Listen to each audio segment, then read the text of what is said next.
Inside the MBA, your bi-weekly window into what's happening at the MBA.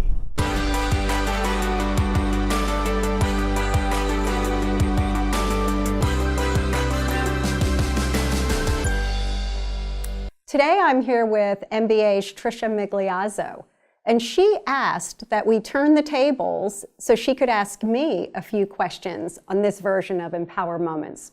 So Tricia, it's all yours. Thank you, Marcia. Thank you for having me. I sincerely appreciate it and appreciate you letting us turn the tables.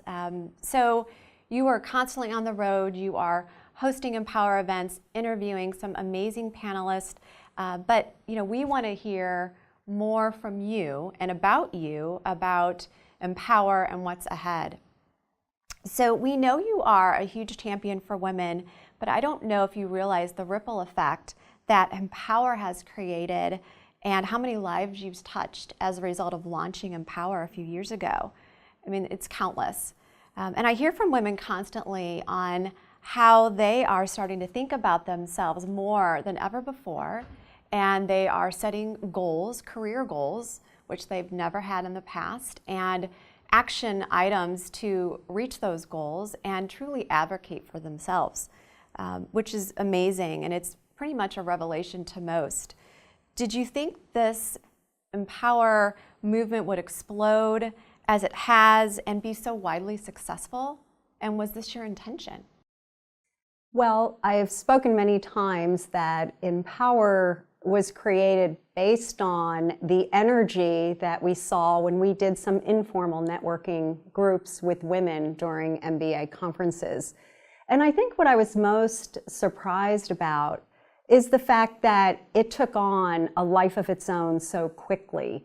So mPower is 2 years old, and I'm happy to say that we've touched more than 6,000 women in this past year. And I'm hoping that continues to grow. What I've been most impressed by is how women have come together to support one another, not only in business, but in personal situations, in helping women connect with one another. And it is really heartwarming to see this network grow and support one another and share information. So to hear the ripple effect that you're hearing it out in the industry at events that are hosted by MBA really means that the word is spreading. It is spreading. So women are asking often, what can I do more to help support the mPower movement and collaborate with other women and truly grow it? They want to know. Any suggestions? Whenever I'm asked, I tell women, first, join the community. It's free, and it's a way to have access to the other women and men that are in the community to exchange information, ask questions, and also share articles and stories that you think are important to the network.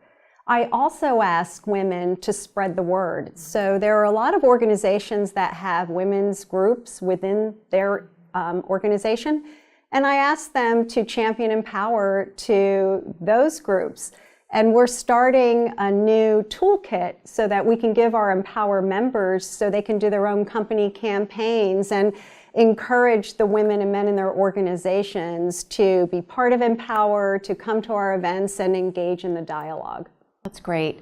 So what's the goal for mPower in terms of, the number of men and women signing up? Do you have a goal in mind? We don't really have a goal as far as numbers that we want. We just want to make sure it's inclusive, that we're having the meaningful discussions. We like to be solution-based, so I think it's important to identify the issues and some of the obstacles, but it's just as important to really try to find solutions that work and try to hear from leaders in our industry who have had successful change and some who have had learnings along the way and share that with the members of the community. What drives you to do this and to do more?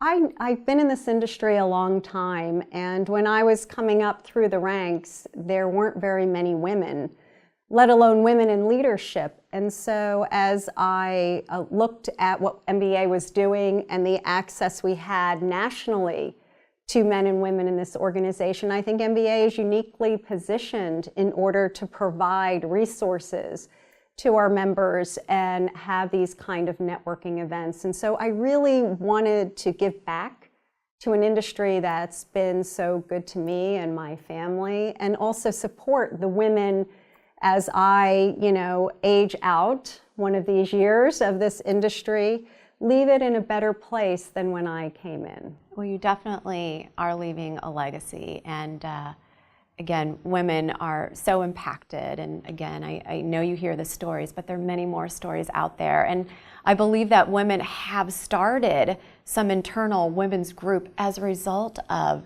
mPower and this initiative that you've launched. I know they have, so kudos to you. Thanks, and I also know some women who have started regional groups because of mPower, and they're branding them within their own regional space and reaching out. And so I think they always ask me, is there anything we can do? And I said, encourage those women to join as well.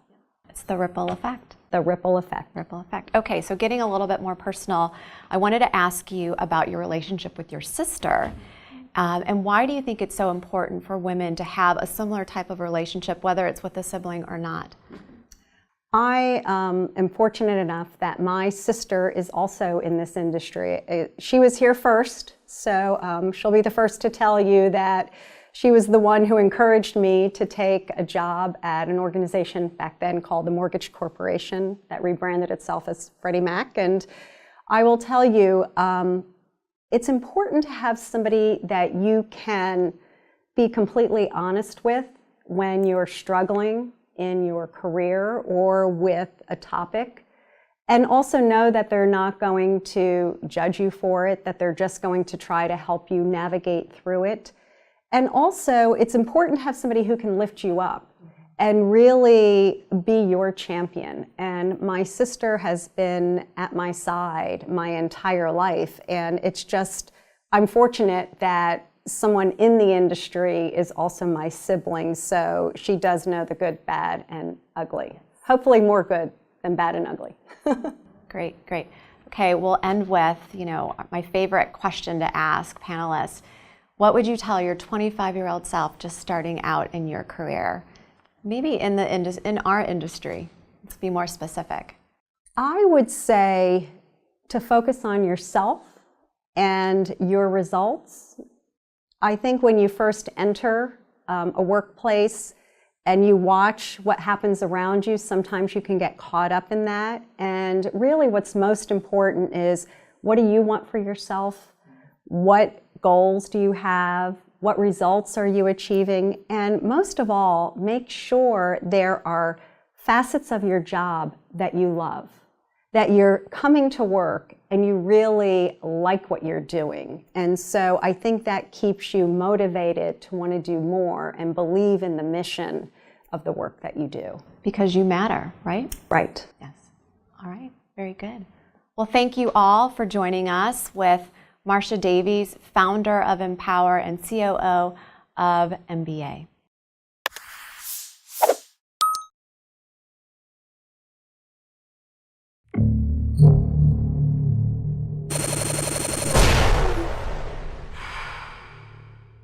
This is Mortgage News Network.